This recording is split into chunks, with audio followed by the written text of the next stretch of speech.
Shalom, selamat siang. Perkenalkan, kita dari kelompok 3. Sebelumnya, perkenalkan, nama saya Leonard Peter Leorisa. Kita akan membahas tentang psikologi perkembangan Erik Erikson dengan kajian konseptual atas 8 tahap kehidupan manusia. Dan di sini ada teman-teman saya. Halo, saya Susana Tejuari. Dalam perkembangan psikologi Erikson, saya akan memperkenalkan tentang jati diri atau data diri Erikson serta pendahuluannya. Terima kasih. Hai, perkenalkan, nama saya Butet Laisi Sakwerai. Di sini saya akan membahas tahap ke-7 dan tahap ke-8, di mana tahap ke-7 mulai dari usia 30 sampai 65 tahun ke atas. Sedangkan tahap ke-8 dimulai dari 65 tahun ke atas. Ya baik, perkenalkan, nama saya Mari Firmino. Saya akan membahas tahap perkembangan yang pertama 0 sampai 1 tahun dan tahap perkembangan yang kedua 1 sampai 3 tahun.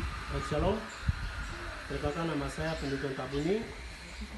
Di sini akan membahas asumsi dasar teori, konsep utama 3 komponen dan konflik sosial, fitur virtualisasi. Terima kasih. Baik, shalom, selamat siang. Saya akan memperkenalkan, nama saya Lina Kartarau. Di sini saya akan membahas tentang mulai dari tahap usia 12 sampai 20 tentang remaja dan dewasa.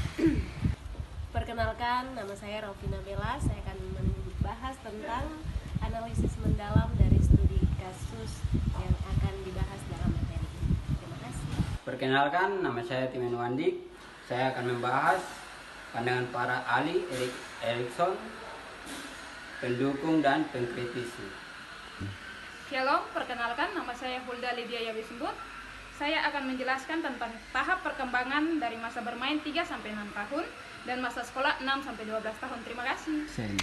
Iya baik, kembali lagi bersama saya Leo. Di sini saya akan membahas tentang tujuan dan relevansi. Tujuannya di sini bisa lihat ada 3 tujuan. Yang pertama, menjelaskan bagaimana Erikson memandang struktur kepribadian manusia. Dan yang kedua, menguraikan siklus perkembangan psikososial Erikson. Dan yang ketiga, mengidentifikasi penerapan dan keterbatasan teori dalam konteks Indonesia.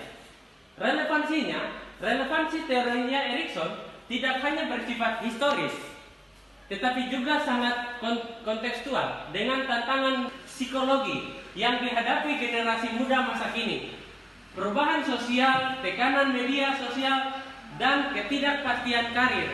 Kami masuk pada pendahuluan.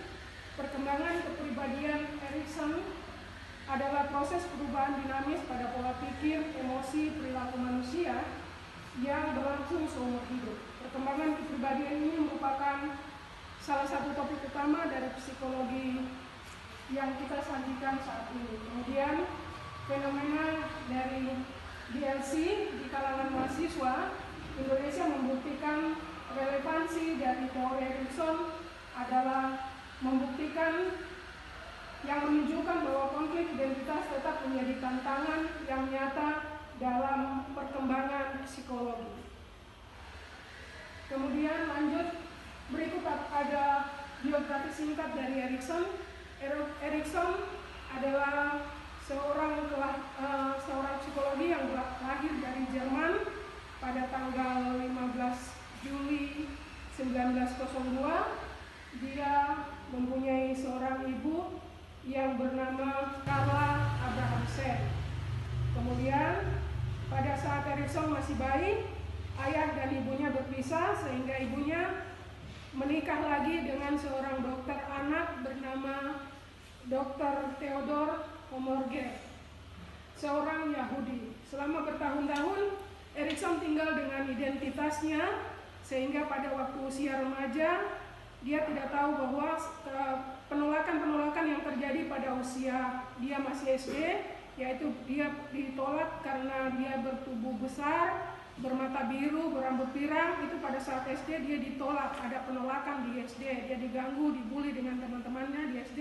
Dia tidak menyadari akan identitasnya. Kemudian dia menggali ketika dia usia remaja, memasuki remaja, dia menyadari diri bahwa dia mendapat keterangan dari ibunya bahwa dia adalah orang berdarah Yahudi.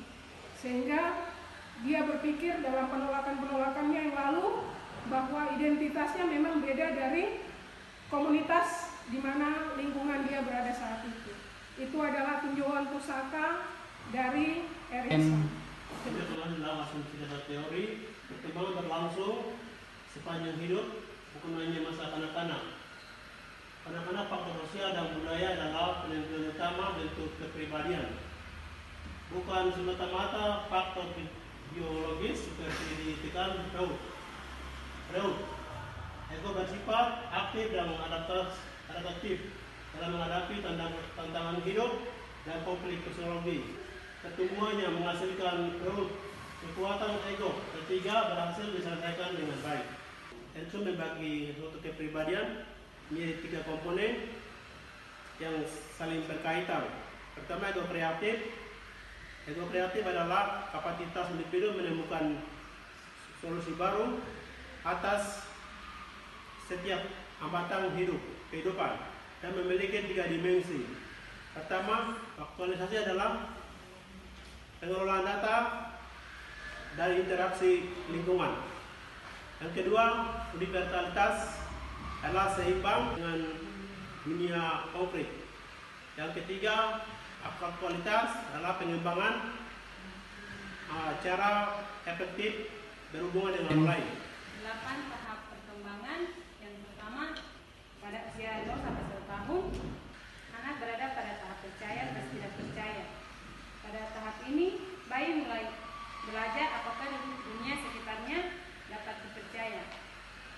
Dunia sekitarnya adalah tempat yang aman atau tidak. Walaupun bayi belum bisa berbicara, tetapi dia sudah dapat merasakan bagaimana orang-orang di sekitarnya memperlakukan dirinya. Contoh, ibu yang memiliki bayi, jadi kalau saat bayinya menangis, ibu itu pergi untuk menyusui bayi itu atau meminumnya. Hal seperti ini menguatkan rasa percaya bayi tersebut, sehingga di kemudian hari dia percaya kepada orang lain bahwa dunia dapat diandalkan. Tahap yang kedua, 1 sampai 3 tahun. Anak berada pada tahap mandiri, stres malu dan ragu. Pada tahap ini anak mulai menunjukkan keinginan untuk melakukan berbagai hal sendiri. Ia mulai belajar berjalan, makan sendiri, memilih mainan, bahkan mencoba memakai pakaian sendiri. Contoh misalnya, ada seorang anak kecil yang sedang belajar makan sendiri. Dia memegang sendok, mencoba mengingat makanan sendiri, tetapi sering tumpah dan berantakan.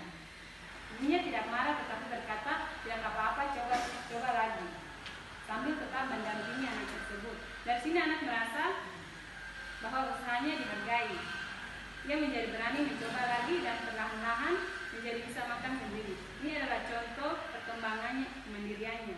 Namun ketika anak mencoba makan sendiri lalu makanannya tumpah, langsung orang tuanya memarahi atau berkata, kamu tidak bisa ini.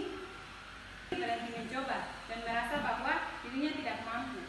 Ia menjadi malu dan ragu untuk melakukan hal-hal sendiri di kemudian hari.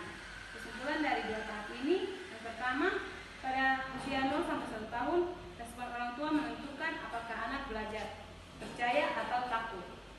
Pada usia 1 sampai 3 tahun, cara orang tua memperlakukan usaha anak menentukan apakah anak menjadi mandiri atau justru ragu.